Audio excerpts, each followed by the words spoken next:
Estamos de volta com bate-papo esportivo aqui na TV Horizonte e agora uma dica para você que gosta de se vestir com elegância, pagando um precinho muito especial. Conheça a Darpon, uma loja especializada em moda masculina, onde você encontra tudo para andar bem elegante. Calçados, calças, camisas sociais, camisas de malha, blazer, gravatas, todo tipo de roupas masculinas para todas as ocasiões e com preço sensacional. A Darpon possui 3 lojas, no Shopping Contagem, Shopping Betim, Shopping Sete Lagoas. Não perca tempo, passe na Darpon e confira todas as promoções da loja e com certeza você sairá de lá muito mais elegante. Tá aí, e hoje eu tô usando Darpon, como sempre, segundo o meu amigo estilista Guilherme Guimarães, uma cor grená. Gostei? É isso aí, bacana, muita elegância e eu só uso Darpon porque é sinônimo de qualidade e elegância. Passe então nos endereços aí, tem no Shopping Contagem, no Shopping Betim e confira lá as promoções da Darpon. Vamos falar agora do Cruzeiro. O Cruzeiro conseguiu mais uma importante vitória dentro de casa, dessa vez contra o Vasco. Vamos aos melhores momentos do jogo. E aí, Guilherme Guimarães, mas teve um susto antes, porque o Fábio, se não pega o pênalti, a coisa podia ter complicado pro Cruzeiro, hein? Você falou bem, Breno. O Cruzeiro teve esse gol aí bem anulado também. Não foi um jogo vistoso, o Cruzeiro não fez um bom jogo. Precisa melhorar bastante. A partida contra o Vasco evidenciou isso, mas o que vale nesse momento é o resultado. O Cruzeiro soma aí esses 3 pontos importantíssimos para fazer o time subir na tabela, fazer o time também se aproximar do Vasco, que é um concorrente direto aí nessa luta contra a zona perigosa, né? Quem gosta de falar isso é o Vanderlei Luxemburgo, o técnico vascaíno, que ficou bravo ontem na coletiva, inclusive deu uma puxadinha de orelha no Paulo Azeredo. Paulo Azeredo estava lá atrapalhando a coletiva do Vanderlei Luxemburgo. Brincadeira, hein, Paulinho? Isso é dose. Mas, brincadeira de lado, o Cruzeiro conseguiu o importante, que foram os 3 pontos. Você tocou num ponto extremamente crucial. Foi um lance capital da partida. O Fábio defendeu o pênalti do Pikachu. Pikachu que perdeu aí a 2ª cobrança consecutiva de pênalti. Já havia desperdiçado um penal também no clássico contra o Flamengo. E o Cruzeiro então somando esses 3 pontos com o gol do Maurício. Jogador que vai ganhar ainda mais espaço no Cruzeiro, tem apenas 18 anos, é uma das promessas aí das categorias de base, né? O Cruzeiro que tem aí que adquirir esse jogador que pertence ao Desportivo Brasil. É uma boa aquisição, não à toa o Grêmio pediu o Maurício, um dos jogadores que o Grêmio pediu, se o Cruzeiro de fato vingasse naquela negociação com o atacante Guilherme. O que o Paulinho Azeredo andou fazendo na coletiva? Não estou sabendo dessa. Ele fez a pergunta para o Vanderlei Luxemburgo e aí ele começou a conversar com o Vinícius Nicoletti, um abraço para o Nicoletti lá da Fox, e aí o Vanderlei Luxemburgo falou: "Senhor, você acabou de me fazer uma pergunta, presta atenção, olha aqui para mim aqui, ó. Aí o que você está falando com ele?" Aí o Paulinho respondeu para o Luxemburgo: "Não, eu estou falando que se eu podia fazer outra pergunta." Aí depois o Vanderlei respondeu. Brincadeira, né? Deixa pra lá. Ô Vinícius, e o Rogério Ceni colocou o que ele tinha de melhor. Colocou, não poupou o time, tem jogo importante na quarta-feira, mas dessa vez ele pensou na importância do Campeonato Brasileiro de sair ali da zona da confusão, como diz o Luxemburgo, e colocou o time titular. Fez bem, né? Fez bem, apesar do risco grande que o Cruzeiro correu na partida, mas aí não por culpa do Rogério, escalou o que tinha de melhor, mas eu acho ainda que o time do Cruzeiro está demorando a dar essa resposta. O time não jogou bem. Agora, a vitória é de fundamental importância porque dá confiança para o jogo de quarta-feira. Muitos falam que não tem nada a ver. Para mim, tem relação uma partida com a outra. Porque se o Cruzeiro perde ou empata ontem, dá mais insegurança para os jogadores. Com essa vitória, alivia um pouco a questão no Brasileiro, momentaneamente, e agora vai com tudo na quarta-feira. Em relação ao futebol apresentado pelo Cruzeiro, muito se falou, aquela estreia do Cruzeiro diante do Santos encheu os olhos, e a gente sempre falava que cautela por conta da expulsão do jogador santista, que favoreceu bastante. Até então eu não sabia o quanto pesou aquela expulsão. Agora a gente vê, depois do jogo contra o CSA, depois do jogo contra o Vasco, que o Cruzeiro não é aquela Brastemp toda, ainda não dá para encher os olhos.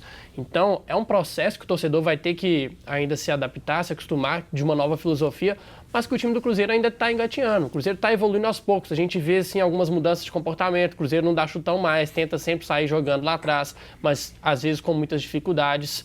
Agora, Dá para passar do Inter? Dá, pela qualidade que o elenco tem, mas não pelo futebol que está jogando. Agora, o Rogério Ceni, depois do jogo, o Guilherme, ele colocou várias situações de erros que o Cruzeiro cometeu e disse que realmente o Cruzeiro não foi bem. Venceu, mas não foi bem. Aí eu te pergunto, a gente consegue dizer então que ainda está numa fase de ascensão o time do Cruzeiro, ainda está conhecendo a cara do Rogério Ceni, porque quando ganhou do Santos, por ser líder do campeonato, todo mundo já achou que a coisa já tinha mudado da água para o vinho. E o próprio Rogério disse que a coisa não é por aí. A coisa é gradativa, né? Existe um grande adversário na quarta-feira, mas o Cruzeiro tem condições, mas vai ter dificuldades. Todo mundo está bem ciente disso, né? Sim, a entrevista do Rogério foi muito categórica em relação a isso. Ele comentou sobre o desempenho, que não foi o desempenho ideal, mas o resultado foi aquele resultado que ficou dentro da expectativa. O Cruzeiro venceu muito também pela capacidade do Fábio de ter defendido o pênalti e mudado a história do jogo. Isso aí não ficou dúvida nenhuma. Agora, o Rogério ele tem um trabalho interessante para fazer no Cruzeiro, não à toa ele pede esse jogador velocista, está chegando aí o Ezequiel, o Cruzeiro deve anunciar esse atleta aí nos próximos dias, inclusive já chega até com um apelido, um amigo dele lá em Recife o chamou de Raio Cabuloso, porque o apelido dele é lá no esporte, né? Para quem não sabe, o Ezequiel foi revelado pelo Botafogo, jogou no Botafogo em 2017, não teve tanto espaço depois, e aí foi emprestado para o esporte. Lá ele ganhou o apelido de Raio da Ilha. É um jogador muito rápido, é um jogador que, segundo o próprio Jair Ventura, que o lançou no Botafogo, é muito bom no 1-1, naquela disputa ali com o jogador, no drible. Então o Rogério Ceni vai apostar nesse garoto. Você viu com bons olhos a contratação do Elias? Do Ezequiel? Precisa de um jogador para fazer esse papel, até porque tem que dar mais... tem que variar mais, né? Tem que ter mais oportunidades e ter mais gente para colocar para jogar. O David tem jogado, mas não dá a resposta que o torcedor espera, e nem os treinadores. Ontem ele participou da jogada do gol e tal, a bola teve um bate-rebate ali, acabou sobrando para o Maurício, ele fez o gol, mas o David ainda está devendo muito, então precisa ter alternativa, a palavra é essa. E o Ezequiel vem para ser essa alternativa. Se vai ser o Raio Cabuloso, como o amigo dele disse, aí só o tempo vai dizer. Por enquanto ele chega como uma aposta e um jogador que aí tem a confiança do técnico Rogério Ceni. E o Rogério Ceni tem colocado alguns jogadores que a torcida não estava muito acostumada a ver jogar. Fabrício Bruno na defesa, terceiro jogo que o Rogério faz, o terceiro jogo que ele joga. O próprio Maurício, que até chegou a vir entrar no finalzinho ali com o Mano, ele estava entrando. Mas como é que você está vendo aí essa entrada desses jogadores e principalmente do Fabrício Bruno, que parece que, mesmo com a situação do pênalti, vamos deixar claro que teve a situação, mas no resto do jogo foi muito bem, né? Foi bem, o Fabrício Bruno tem me agradado. É bem verdade que ele falhou, o pênalti foi infantil, né? Não precisava de ter cometido o pênalti, chegou muito atabalhoado no lance, mas eu vejo também que houve uma falha do Egídio, né?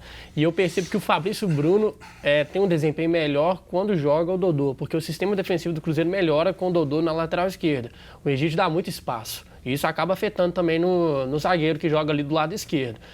Sobre essas novas oportunidades, é normal quando um treinador chega, tem acontecido assim com o David, que era reserva, passa a ser titular, o próprio Maurício entrando fazendo gols, ele já havia entrado também com o Mano Menezes, mas o gol do Maurício dá uma confiança absurda pro garoto, né? É muito bom, é muito legal quando a gente vê um menino assim da base fazendo um gol, e um gol decisivo, um gol que dá a vitória, e com certeza ele vai ser utilizado mais vezes.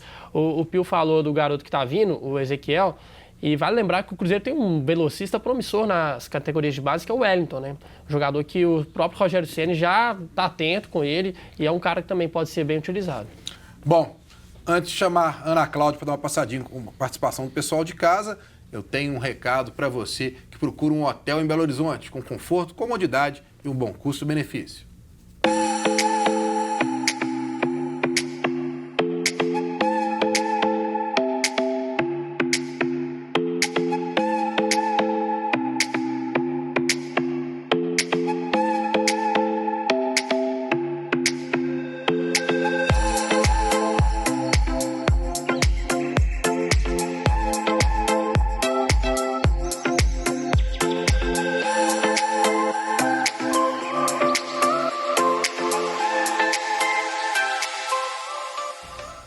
Passadinha rápida, então, com a Ana Cláudia, a participação do pessoal de casa, Ana.